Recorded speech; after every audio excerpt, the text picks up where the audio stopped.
Assalamualaikum warahmatullahi wabarakatuh. Sesi petang ni adalah sesi resensi buku oleh saya, Nur Anwar Belasani.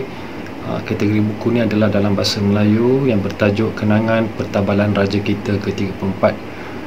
Buku ni dikarang oleh Jawatankuasa Panel Penulis Khas. Tema buku ini adalah berkaitan dengan adat istiadat Kesultanan Perak. Diterbitkan pada tahun 1986. Kandungan buku ini muka surat sebanyak 124 muka surat. Okey, kenapa saya berminat dengan buku ini ya? Okey, ini adalah bahagian dalam buku ni. Sebenarnya buku ini saya buat salinan ya. Saya tak dapat buku asal kerana buku ni limited edition. Jadi kerana saya hendak juga buku ni, maka saya buat salinan. So apa yang menarik tentang buku ini? Cerita dia pada tahun 1984. Ini sebelum saya dapat buku ni ya. Sebelum saya dapat buku ni pada tahun 1984, semasa itu dijalankan upacara pertabalan almarhum Sultan Azlan Shah. Almarhum Sultan Azlan Shah ditabalkan sebagai Raja Sultan Perak yang ke-34. Jadi dalam adat istiadat Perak, pertabalan akan dilangsungkan sebelum jenazah Sultan sebelumnya. Masa itu adalah Sultan yang ke-33, almarhum Sultan Idris, dijalankan sebelum dimakamkan. Maknanya dalam istana, jenazah masih lagi berada dalam istana. Masa itulah berlakunya pertabalan. Jadi benda ni berlaku di kaca TV secara langsung dan saya melihat siaran tersebut. Pada keseluruhannya sesi pertabalan tu berjalan seperti biasa. Tapi ada perkara-perkara yang menarik ya dalam sesi tersebut, di mana kelihatan Tuh Seri Naradiraja dalam sesi pertabalan itu akan maju menghadap tuanku. Kemudian dia akan menyerahkan sesuatu yang disisipkan di telinga tuanku. Jadi pada masa itu saya agak teruja, apa benda yang disisipkan di telinga kanan tuanku ya. Itu yang menarik perhatian saya. Okey, pengacara menyebut apa yang disisipkan di telinga kanan tuanku itu digelar sebagai mastika embun. Jadi sejak itu saya mula tertanya-tanya, apa itu mastika embun? Kemudian ada pula sesi membisik ya. Kalau tuan-tuan tengok apa yang berlaku sekarang ini, tapi ini adalah adat pertabalan Sultan Perak yang ke-35 ya, Raja Nazrin. Tapi slot yang sama juga berlaku semasa pertabalan Sultan Azlan ya. Seperti inilah ya, di mana Tuh Seri Naradiraja akan menyisipkan mastika embun ke telinga tuanku. Selepas upacara menyisipkan mastika embun itu berlaku, apa yang kita lihat ialah di mana Tuh Seri Naradiraja ni akan membisikkan sesuatu pada tuanku. Ini gambaran yang tuan-tuan lihat sekarang adalah semasa pertabalan Sultan yang ke-35, tapi yang saya lihat adalah secara langsung semasa Sultan yang ke-34, Tuanku Nazrin, almarhum Raja Azlan. Okey, di sini membuat saya tertanya-tanya, apa itu mastika embun? Apakah bisikan rahsia nisab Sultan tu? Jadi oleh kerana itu saya berusaha sedaya mungkin untuk mendapatkan pengetahuan ni tentang perkara-perkara ini. Hinggalah saya dapat jumpa dengan buku ini, buku yang saya pegang ya, tapi buku ni saya buat salinan. So inilah salinan photostat ya, sebab saya nak tahu sangat ya tentang perkara berkenaan. Okey, inilah geliga embun. Geliga embun ni kalau dilihat dia sebesar ujung jari manis ya, bulatan tu. Kemudian mungkinlah dah dipasangkan tangkai ke apa ke untuk mudah disisipkan di tengkolok ya, sebelah kanan tuanku. Mastika embun. Apa itu mastika embun? Dia macam geliga lah. Okey, untuk saya meneruskan cerita ini, saya simpan dulu apa itu mastika embun, sebab kita kena tahu serba sedikit sumber asal dia ya, tentang kewujudan geliga embun, tentang rahsia nisab Sultan.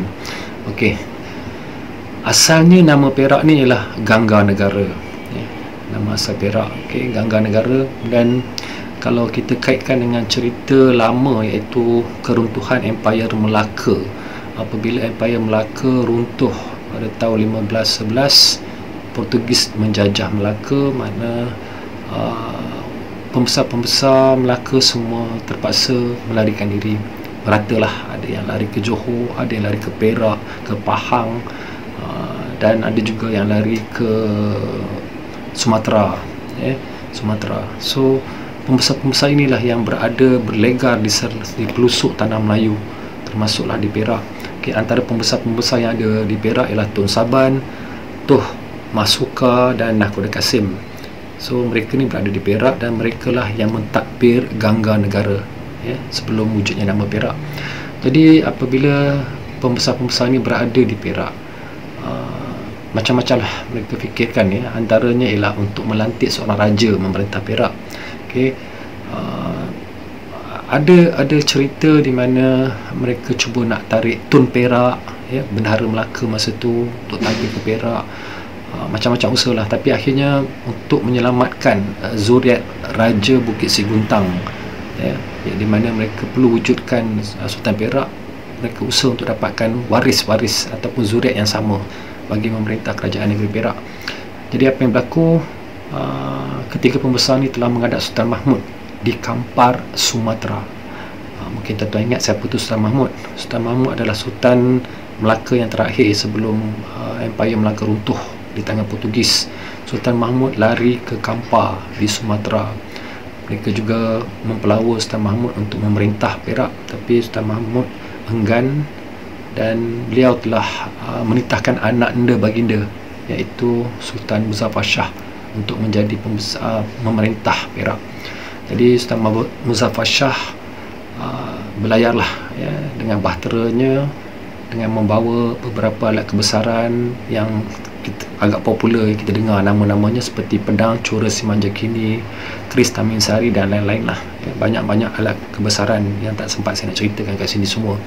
Jadi berlayarlah tuanku Sultan Muzaffar Shah untuk masuk ke Perak. So ikut jalan laut. Jadi bila ikut jalan laut, saya pamerkan sedikit peta. Peta ni kalau ikut yang warna merah tu adalah Sungai Perak. Anak panah itu ialah pergerakan arus Sungai Perak tu keluar di bahagian datuk. Jadi di bahagian datuk tu bahtera mula memiliki untuk masuk ke kuala Sungai Perak.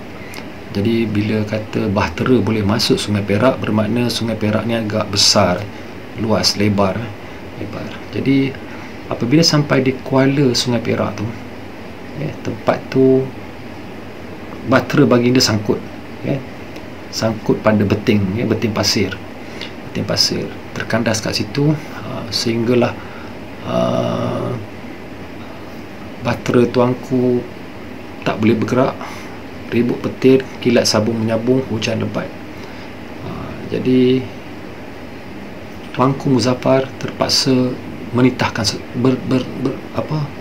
bercakap sesuatu lah, apa yang dilaungkan oleh tuanku Muzaffar adalah lebih kurang beginilah, selengkung tanah Minangkabau, serilit pulau Perca, dilengkung ular Sakti Muna, perpisahan beta di Selat Melaka, jika sah beta raja berdaulat, lepaskan sekalian malapetaka. Itulah antara laungan tuanku dari bahtera. Selepas laungan berkenaan, suasana menjadi tenang, tiada lagi ribut, tiada lagi taufan, tiada lagi hujan lebat. Tapi konon cerita menjelmalah satu makhluk, wallahualam, saya tak pasti apa yang dimaksudkan makhluk di sini. Makhluk berkenaan membalas ungkapan tuanku tadi dengan mengatakan bahawa jika tuanku ingin masuk ke Perak, maka tuanku perlu membuang dastar tuanku. Dastar tu tengkolok. Jadi tuanku akurlah dengan permintaan tersebut. Selepas tuanku melemparkan tengkoloknya ke laut, maka laut menjadi tenang dan kapal tersebut boleh berlayar masuk. Jadi mungkin tuan-tuan dapat dengar tentang istilah ataupun nama tempat itu sekarang disebut Beting Beras Basah. Ini adalah lokasi penting dalam istiadat pertabalan masa kini, di mana ini adalah lokasi terakhir tuanku akan singgah selepas pertabalan untuk adat bersiram. Kenapa panggil Beting Beras Basah? Sebab pasir-pasir di situ macam beras.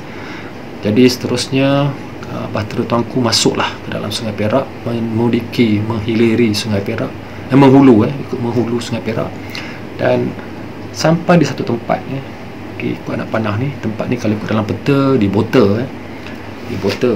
Tempat tu pada masa tu tak ada nama lagi. Tuanku berhenti di satu tempat sebab Tuanku terlihat ada 2 orang budak di tebing sungai. Seorang sedang memangku seorang budak lagi. Jadi Tuanku bertanya, kenapa awak pangku yang seorang lagi tu? Jadi budak itu menjawab, abangnya mati. Kenapa? Saya tikam abang saya. Kenapa awak tikam abang awak? Saya tanya, ini buluh apa? Maknanya budak yang hidup itu bertanya kepada abangnya sambil memegang buluh. Apakah nama buluh itu? Ini buluh apa? Abangnya menjawab, buluh apa? Adiknya bertanya lagi, ini buluh apa? Abang pun menjawab, buluh apa? Oleh kerana adik beranggapan bahawa jawapannya dibalas dengan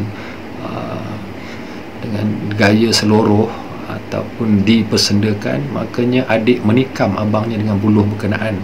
Matilah abangnya, dan pada masa itu dia sedang memangku abangnya semasa Sultan Muzaffar merapati mereka.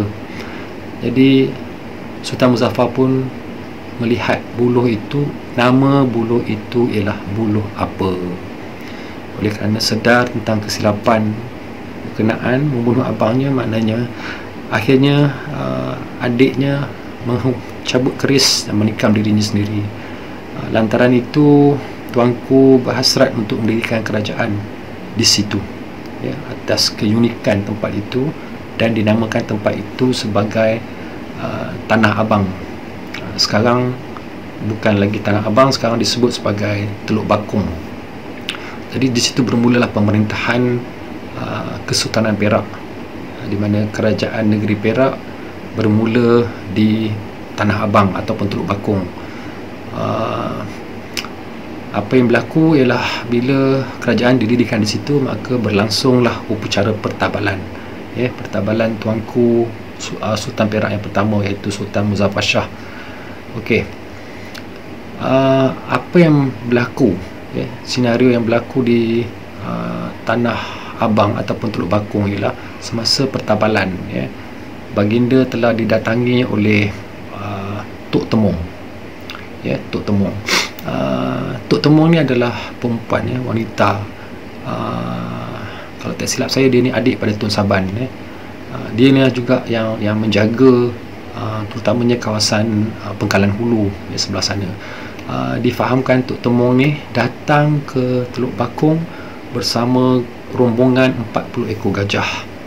Tok Temung ni membawa geliga embun, mastika embun yang saya sebut tadi. Jadi diserahkanlah geliga embun tersebut kepada Tuanku, dan pada masa yang sama Tok Temung menyatakan bahawa mohon Tuanku Sultan Muzaffar memerintah negeri Perak dengan adil dan saksama. So itulah yang dijadikan rahsia nisab sultan, seperti mana gambaran awal tadi, di mana Tuh Seri Nara Diraja membisik kepada Tuanku. Okey, kemudian ada juga sedikit perjanjian di mana dia atau Tok Temung memohon supaya Tuanku dan juga pemerintah negeri Perak berada di sebelah kanan sungai. Jika kita lihat sungai yang warna merah sana, kerajaan mesti berada di sebelah kanan, dan biarlah pembesar-pembesar lain berada di sebelah kiri. Itulah antara perjanjian. Sebab tu kita lihat makam-makam sultan banyak berada di sebelah kanan. Okey, ini saya dapat, oleh kerana nak cari grafik nak saya buat agak lambat, so saya dapatkan grafik ni daripada satu kajian oleh student UKM. Kalau tak silap saya, mereka juga mengkaji tentang Kesultanan Perak, dan saya dapat gambaran tentang peta ni, kebetulan ada. Jadi kalau tuan-tuan lihat dalam peta tu ada bulat-bulat warna hitam. Okey, kebanyakannya berada di sebelah kanan sungai, sebelah kanan. Itu adalah perjanjian dengan Tok Temung. Jadi pemerintah diminta mendirikan kerajaan di sebelah kanan, manakala pembesar-pembesar berada di sebelah kiri.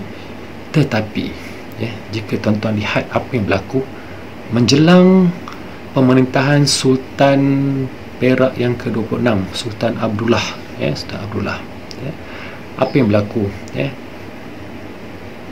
Kalau tuan-tuan lihat dalam peta yang saya bulatkan dengan warna hijau, didapati makam-makam berada di sebelah kiri.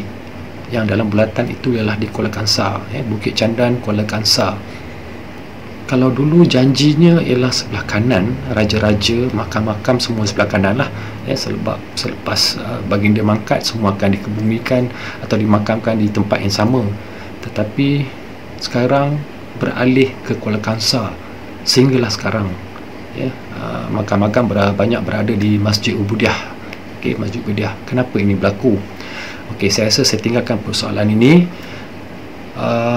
sebab biarlah tuan-tuan sendiri cuba meneroka kenapakah berubah situasi kerajaan negeri Perak berada di sebelah kiri, iaitu di Kuala Kangsar. Sengaja saya tinggalkan persoalan ini supaya kita boleh share lagi. Kalau ada yang berminat dengan sejarah ini, insyaAllah saya akan cuba ceritakan. Jadi sebelum saya tamatkan sesi saya, gambar di sebelah kiri atas, saya bersama rakan-rakan dari SMK Bandar Baru Putra dan juga rakan-rakan dari sekolah lain ada membuat ziarah di makam Sultan Muzaffar Shah, Sultan Perak yang pertama di Teluk Bakung, Bota pada 28 Mac 2021. Manakala gambaran sebelah kanan ialah ziarah kami ke makam Tok Temung di Temung Hulu, Kati pada 4 bulan 4 2021. Barang diingat, Tok Temung ni bukan sultan, tetapi inilah makam pertama yang akan dikunjungi oleh semua raja-raja negeri Perak yang ditabalkan. Makam pertama yang mereka akan kunjungi, dan selepas itu barulah mereka akan bergerak ke makam-makam lain dan tamat di Beting Beras Basah. Saya rasa itu saja dari saya. Sekian, wabillahi taufiq wa hidayah. Assalamualaikum warahmatullahi wabarakatuh.